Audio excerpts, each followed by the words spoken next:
El libro de Mateo,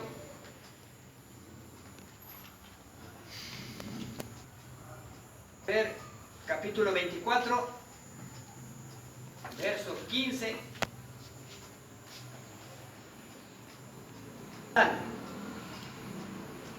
Ahí leemos esta lecturita, ¿no? Dice, por tanto, cuando veáis en el lugar santo, en el último tiempo, ¿no? Jesucristo está hablando aquí esto, y nosotros debemos de creerle más a Jesús de lo que diga cualquier otra persona. Y voy a dar nomás esa lectura así textual, ¿no? Por tanto, cuando veáis en el lugar santo la abominación desoladora de que habló el profeta Daniel, el que lea entienda, dice, entonces los que estén en Judea, huyan a los montes, y el que está en la azotea, no descienda para tomar algo de su casa, y el que esté en el campo, no vuelva atrás para tomar su capa. Mas ay de las que estén en cinta, y de las que críen en aquellos días.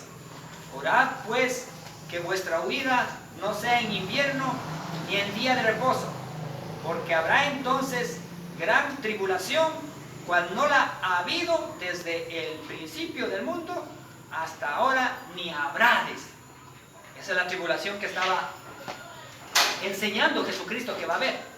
Pero dice que la tribulación va a empezar en una cierta fecha y va a terminar en otra fecha. Dice que va a empezar en una cierta fecha y van a durar 7 años de tribulación. Pero estos 7 años de tribulación está dividido en 2 partes. La mitad y la otra mitad. La una mitad es donde que la iglesia de Jesucristo, la mitad que estamos aquí, ¿no es cierto? Vamos a tener que soportar la mitad de esta tribulación. Pero acá viene la gran tribulación. ¿Sí? Y en la gran tribulación es donde va a ser el juicio para los incrédulos y para los impíos, para todo desobediente. La gran tribulación va a ser 3 años y medio. Durante esos 3 años y medio dice la palabra que va a ser destruida la tierra con estrellas, con fuego. Dice que el sol se apagará, dice que la luna se volverá en sangre, ¿no es cierto? Y dice que caerán las estrellas y habrá terremotos, habrá todas esas cosas. Ahí va a ser el juicio para todo desobediente y para todos aquellos que se quedaron. Pero, verá, estamos hablando de 7 años, ¿no? Los 3 años es el juicio para todo impío. Pero, de la mitad para allá, dice la palabra de Dios que la iglesia de Jesucristo, todos nosotros, vamos a tener que soportar un poco de pruebas, un poco de persecución.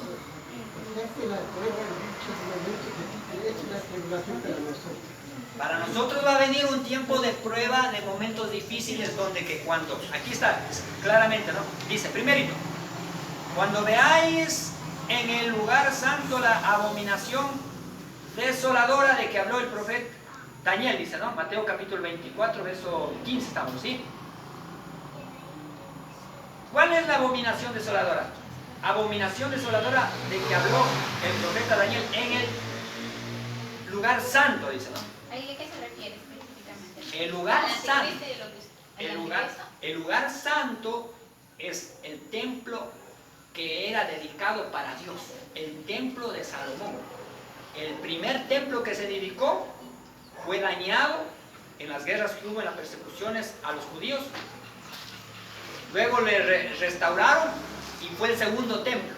Ese segundo templo fue el que cuando Jesucristo vino hace 2000 años, entró Jesucristo en ese templo. Ese fue el segundo templo. Y Jesucristo profetizó de aquel segundo templo, dijo él, de cierto os digo que no quedará piedra sobre piedras de este templo. Entonces ese templo fue destruido. Solo quedó el muro de las lamentaciones, hasta ahora.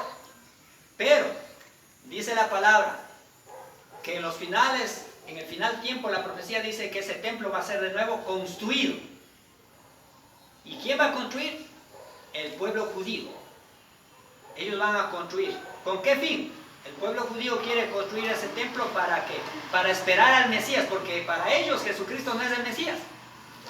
Ellos piensan que el Mesías va a ser otro enviado de Dios. Y que ese enviado de Dios va a venir y va a sentarse en el templo. Y ahí en el templo Él dice que va a poner paz en la tierra y va a ser una maravilla, dice, ¿no? La paz. Pero los judíos están esperando eso. Cuando edifiquen el templo y cuando ellos estén esperando a Jesús, al Mesías enviado, ¿no? Vendrá un anticristo ahí. En vez de llegar el Mesías de ahí, va a venir el anticristo en ese templo. Entonces el anticristo no va a hacer lo que Jesucristo hace. El anticristo dice que va a hacer abominaciones desoladoras ahí en el templo. En vez de Jesucristo restaurar la paz, perdón, en vez de el anticristo restaurar la paz, ¿qué es lo que va a hacer el anticristo? Va a empezar a hacer persecución a todos los creyentes, a todos los cristianos. Entonces, por eso dice aquí, ¿no es cierto? Por tanto, cuando veáis en el lugar santo la abominación desoladora de que habló el profeta Daniel, ¿qué manda Jesucristo? Los que estén en Judea, ¿qué tienen que hacer? Huyan a los montes. Allá en Jerusalén va a venir el anticristo, en el lugar santo, en el templo que ya van a hacer. Ya en estos últimos tiempos ya se oyen las noticias que ya están a punto de construir ese templo. Algunos dicen que ya han hecho, pero no, me parece que todavía no. El último tiempo ya final, ese templo será reedificado, construido. Y ahí se sentará el anticristo. Vendrá la abominación desoladora. Y Jesús manda y aconseja, dice, no, los que estén ahí en Jerusalén pensando que ese es el Cristo, mejor huyan. Y eso es lo que está diciendo aquí. Y dice, el que esté en la azotea, no descienda para tomar algo de su casa. Que quiere decir que no va a haber tiempo, tiene que huir inmediatamente. Y el que esté en el campo, no vuelva atrás para tomar su capa. Digamos, están trabajando alguien en el campo sembrando, ¿sí? Oyen que está el anticristo ya sentado en el templo, ¿qué tienen que hacer ellos? Mejor huyen. ¿Por qué? Porque el anticristo, ¿qué va a empezar a hacer? Va a empezar a atrapar a la gente y va a empezar a marcar con el sello de la bestia. Eso va a ser. Ahora, dice a continuación, mas hay de las que estén en cinta y de las que críen en aquellos días, sería mejor no estar embarazadas para poder huir, porque una embarazada, ¿cómo va a huir? No va a poder huir embarazada y todo eso, ¿no? Orad pues que vuestra huida no sea en invierno ni en día de reposo. Invierno, ¿por qué sería bueno que el día de la huida no sea en invierno? Para que esté un buen día, ¿no? Y poder huir y lejos, para que no nos alcance. O dice, en día de reposo. ¿Por qué no la huida en día de reposo? Porque allá en Israel va a empezar la persecución. Y alrededor de Israel van a estar reunidos todos los judíos. Y los judíos, ellos sí todavía guardan el día sábado. Y si es el día sábado... Eso, mi hermanito. Pero dice que el pueblo de Israel, todos los judíos, estos ya son salvos. Sí, pero si es que aceptan a Jesucristo como Señor y Salvador. Porque Jesús dijo, el que cree en mí, aunque esté muerto, vivirá. Y dice que ahora, con esta nueva salvación, ya no hay judío ni griego, ni esclavo ni libre. Y dice Jesús que hay solamente un camino, una puerta. O sea que para poder entrar al reino de los cielos solo hay un camino y una puerta. Los judíos tienen que convertirse a Cristo para poder entrar, hermano. Si los judíos, por más que se diga que yo soy judío de sangre y no me convierto a Cristo, no entro, me quedo, me condeno. Por eso Dios amó al mundo para salvar al mundo. Y dice la palabra de Dios que no hay un justo ni aún uno. ¿Qué quiere decir? Que ni los judíos son justos. Los judíos no son justos. Y los judíos también necesitan aceptar a Jesús como Señor y Salvador para poder ser salvos. Así que si el judío no se arrepiente, de igual manera perecerá. Porque no hay acepción de personas, dice, no. Si el judío peca en su pecado, morirá, dice la palabra de Dios. Y si el gentil, que somos nosotros, pecamos, igual en nuestros pecados, moriremos. El único medio de salvación, ¿quién es? Jesucristo. Y por eso tanto el judío como nosotros que no somos judíos debemos aceptar a Jesús para entrar. Entonces, solamente entra en el Mesías. Sí, ellos tienen que entender al final de que Jesús es el Mesías. Ellos tienen que entender al final, ¿no? Y bueno, entonces así para avanzar un poco más, que la huida no sea ni en sábado ni en día de lluvia, dice, ¿no? Porque habrá entonces gran tribulación, cual no la ha habido desde el principio del mundo hasta ahora, ni la habrá. Miren lo que dice, ¿no? O sea, ¿qué quiere decir? Que esa va a ser la última tribulación. No ha habido tribulación antes, dice, como la que va a haber en ese entonces. Ni tampoco habrá más, dice Jesús. Eso es lo que está diciendo Jesús. Y nosotros debemos de creerle a Jesús, ¿no?